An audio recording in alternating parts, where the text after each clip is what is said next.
Welcome back, and a very special welcome to our next guest. He is the Vice President for Foreign Policy at the Heritage Foundation, a Lieutenant Colonel, United States Army retired, and PhD, among other things. His name is James Carafano. He is a leader in the conservative movement's work on national security matters. I'm proud to call him a friend and always delighted to have him as a guest. James, welcome back to Securing America.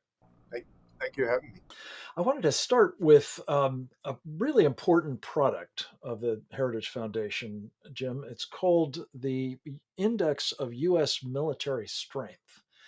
It's an annual publication. It's unlike anything else I'm aware of in the certainly the non-governmental space, and it chronicles what's happening to the United States military, the good, the bad, and the ugly. And I wonder if you might just sort of level set with us for this conversation about what's happening to the military, its condition, and its prospects for what happens if we get into a fighting war by giving us a quick appreciation of what your sense is based on that index. Yeah, well, that's a really important question, which is why we do the index every year. Because as we've seen in the Ukraine war, you have to look at if you want to understand how a military can and will fight, you'll have to look at everything, not just count the number of tanks or planes that they have. And I'd actually like to start at the top because I just recently wrote on this for Fox News, looking at the most senior levels of civilian military leadership, and that I think is actually, frankly, an area of concern. We've now had two consecutive conflicts where the advice that the military has given and the actions that the administration have taken have been essentially looking clueless in both Afghanistan and in Ukraine. I mean, the Milley, the chief of staff, basically said, "Well, the war is going to be over in 3 days." All he looked at was the Russian plan.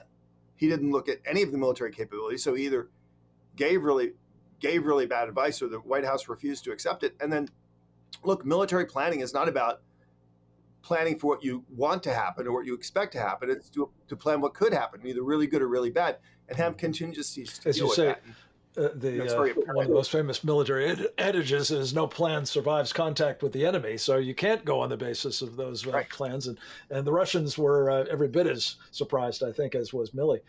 Right.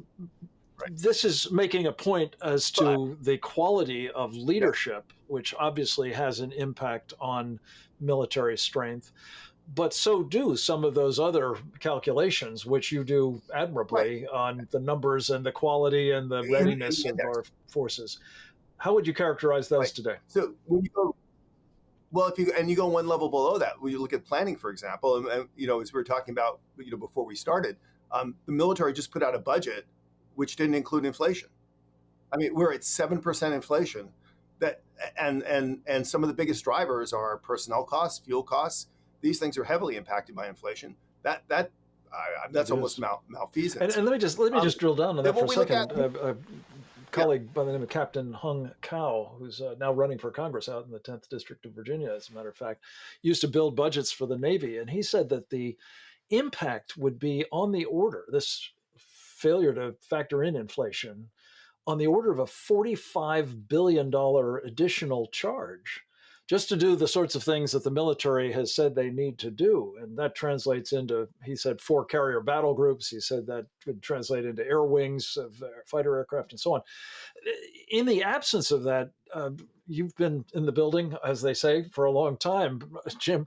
What is the practical effect on not just readiness, modernization, research and development, if you have to eat that kind of cut? well, that's really important because, and that's what we look at in the index. Because if you want to look at how militaries perform, it's what do you have, how trained and ready are your forces, which means not just training but also maintenance, and then what are you doing, how busy are you, and where do you have to go and where do you have to fight. All those things add up. So training, I think, is the most interesting one. It's the one we think of less, but for example, we've seen huge impact on this in Ukraine, where the lack of training on Russian pilots, for example, really world-class planes, but they struggle against a really second-tier air defense system because their level of pilot training is so low. And actually, the flying hours of a Russian pilot, the flying hours of an American pilot they're not much better.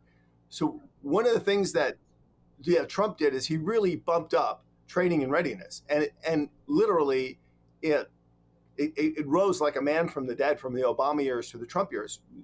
Tremendously well trained force, but the first thing to go is training. And so when Biden comes in for 2 years now, and you're eating into training, you can have a terrifically well trained pilot 2 years ago, but if you don't Yeah. train them over the next 2 years, I can't help myself, but I have to just biggest. ask this question.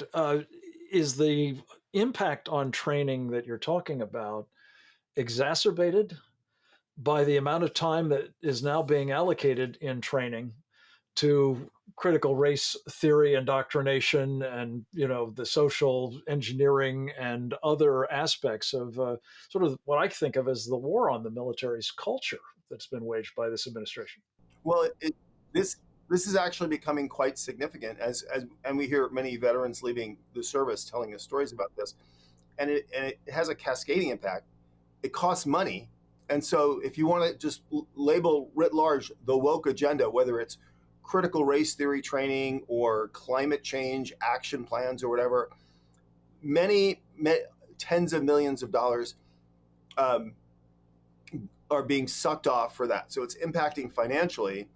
It does detract from training. So every hour you spend doing critical race theory awareness is an hour you're not spending in a cockpit learning how to fly your plane.